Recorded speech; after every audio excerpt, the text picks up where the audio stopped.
கோவை ஒப்பணக்கார வீதி, Rajaveedhi, town hall, cross cut போன்ற பகுதிகளில் ஜவுளிகள், நகைகள் மற்றும் வீட்டிற்கு தேவையான பொருட்களை வாங்குவதற்கு கோவை மட்டுமின்றி சுற்றுவட்டார பகுதிகளைச் சேர்ந்த வெளியூர் மற்றும் வெளி மாவட்ட மக்களின் கூட்டம் அலைமோதும். இதனால் இந்த பகுதி எப்பொழுதும் மக்கள் கூட்டம் மற்றும் வாகன நெருக்கத்தால் நிரம்பி வழியும். எனவே இந்த பகுதியில் போக்குவரத்தை ஒழுங்கு செய்வதற்கு போக்குவரத்து போலீசாருக்கு சவாலாக இருக்கும்.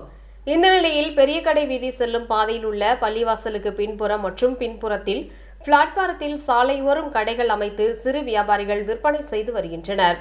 இது அந்த பகுதியில் ஏற்கனவே நெருக்கடியை ஏற்படுத்தி வரும் நிலையில் தற்போது அங்கு ஒருவர் சாலையின் பெரும் பகுதியை ஆக்கிரமித்து தள்ளுவண்டி கடை போட்டுள்ளார்.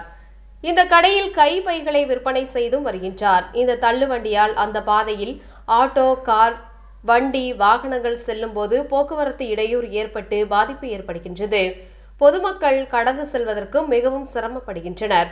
நோ பார்க்கிங் பகுதியில் நிறுத்தி போக்குவரத்து இடையூறு ஏற்படுத்தும் வாகனங்களுக்கு அபராதம் விதிக்கும் காவல்துறையினர் பெரியகடை வீதி சாலையில் நடுவே தள்ளுவண்டி வியாபாரம் செய்வதற்கு அனுமதி அளிப்பது எப்படி என்று பாதசாரிகள் கேள்வி எழுப்புகின்றனர்.